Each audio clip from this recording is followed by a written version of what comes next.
Good evening, friends. Jason here for AxodysFC. It is Friday evening and Bournemouth tomorrow, early for me, 4:30 a.m., I believe. So we had things like Ange's pre-match press conference, some interesting quotes on that that I want to get into. We also had an outgoing today. Alfie Devine is going to Port Vale in League One on loan this season. All indications are this will be a good move for him. They really wanted to have him. Right now they're a mid-table team. Looks like they want to play attacking football, and we're excited to have him, and most likely he'll get a lot of playing time there, which I think is the biggest thing. Some people were talking about being disappointed that he didn't go to the championship, but I really feel like just having that guarantee of week in, week out playing, being one of their best players, probably. I think that's really important for him and just part of his development as a professional, that week in, week out,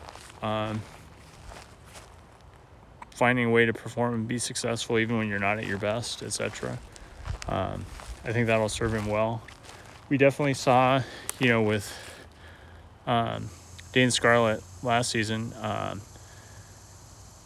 that how important it is to have a good loan situation, and hopefully this will be a better one for Alfie than that was for Dane.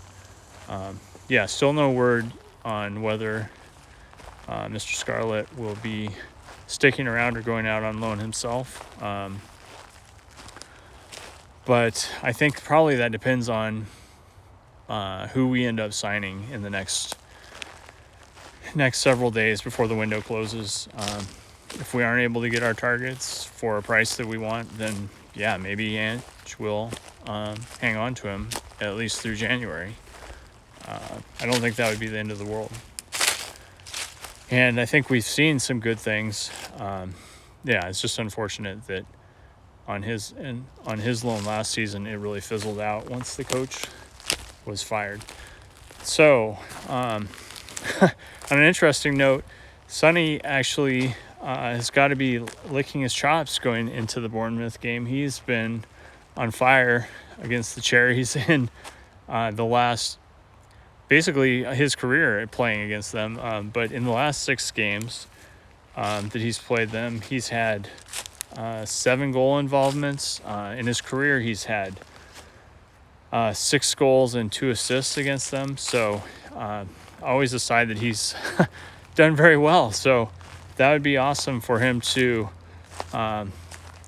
get going after what's probably been somewhat of a frustrating beginning to the season for him. He's been doing good things, and I don't think Ange is overly disappointed in his performance. I'd love to see our forward line go out and actually lead the team to like 4 or 5 goals. We've kind of been expecting a big output game, under the Postecoglou system. Hopefully this will be the game for that. So the press conference itself was pretty nothing super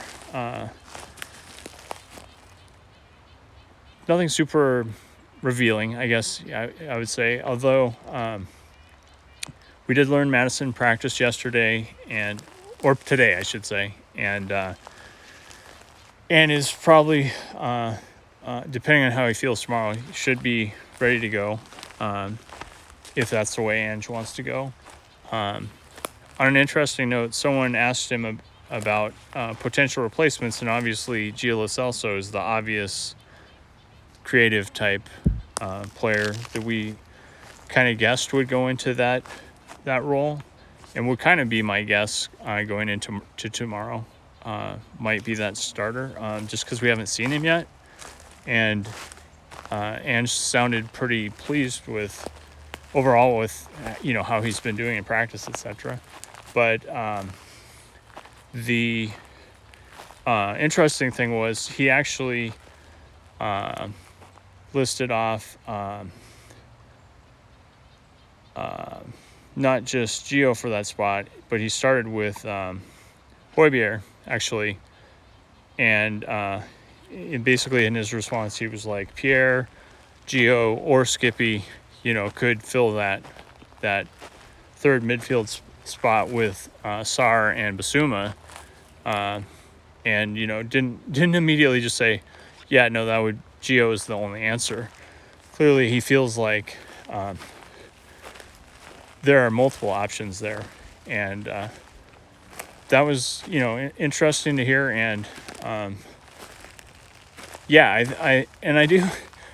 do think in international play for Denmark, Pierre has shown that he can be more creative than we've seen in his role at Tottenham, certainly. So it would be kind of funny if he did get a start or a run in that spot, and then kind of took it to the people who always have discounted him. Now, do I think he's more of the defensive-minded, avatar? I think I've used that word before, of Conte and Mourinho ball a little bit, but he is a skilled midfielder.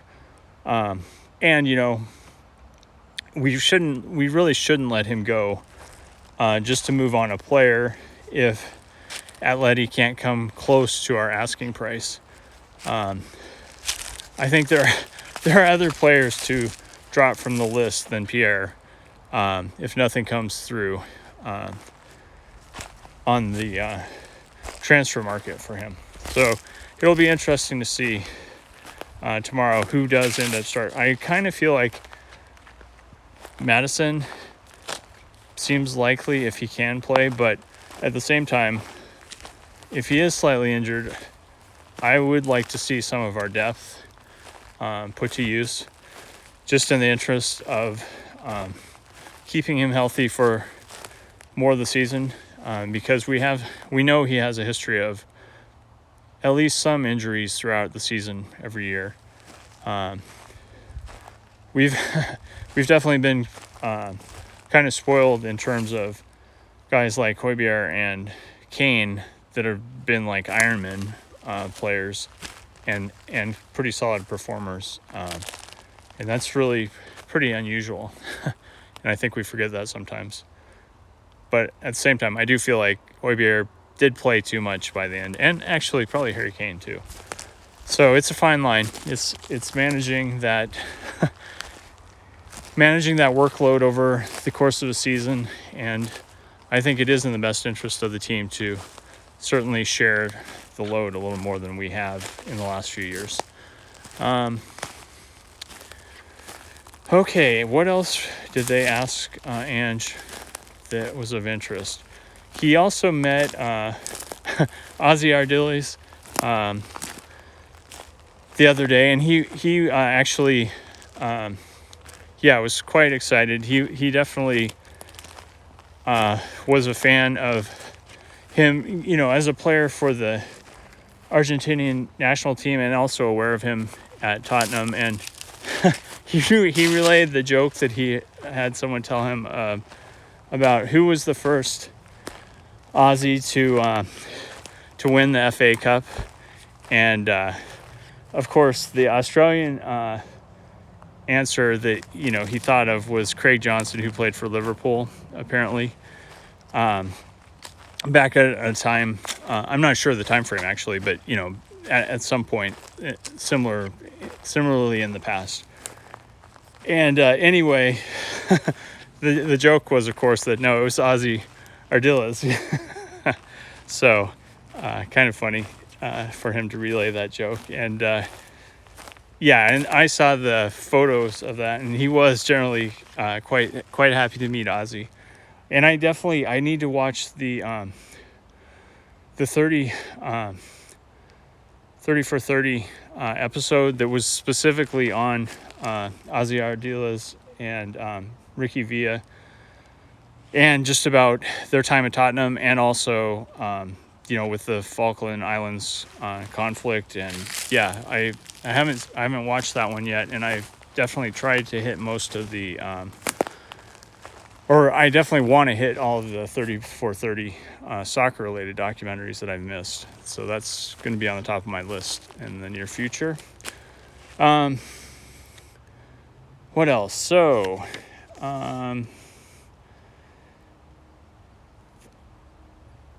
so a lot of questions continue to be about Richarlison. He hasn't scored yet this season. Didn't score hardly at all last season. He's our striker now. Is he good enough in that role? And Ange continues to back him and actually be happy with what he's doing other than, scoring. He's doing everything that he's asking in that role to make, our offensive system work. And he hasn't scored yet, but he hasn't really been in a good position to score. He certainly hasn't squandered a bunch of opportunities or something like that. So it is pretty unfair how everyone is kind of doubting Richie at this point.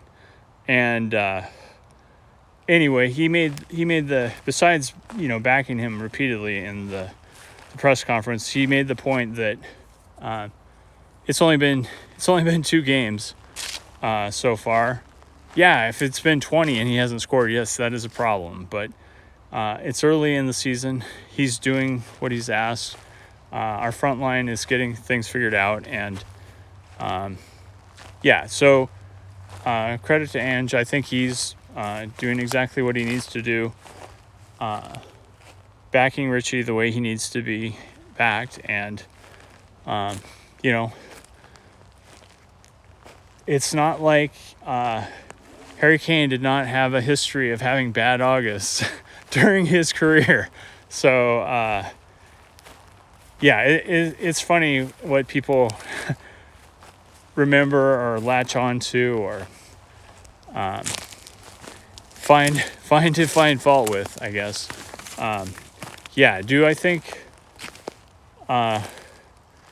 Richie is ultimately going to be the answer? I don't know. I'm certainly willing to give him a chance still, and haven't given up on him. And it's been pretty clear he's not getting the kind of opportunities to score that he needs. Part of that's just been bad luck, as Ange noted. The ball just didn't bounce to him in a good position. And if it does, I think odds are he'll put it away. So fingers crossed that he'll get a few chances and can silence some of the critics, because I think if we can be, it's only to Tottenham's benefit if we can be a little more patient on figuring out what we're doing with our front line. I think we do need to, one, get it figured out how we're playing, and two, figure out our long-term plan as well.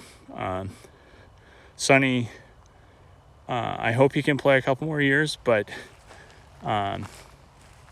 he's coming off a bad year himself in a way, and I hope he bounces back strong. But many questions remain.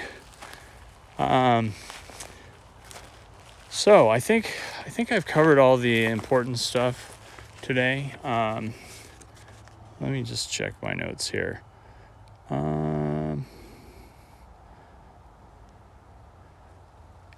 Generally speaking, there were some questions about Porro and how, if he's exceeded his expectations, etc. And basically,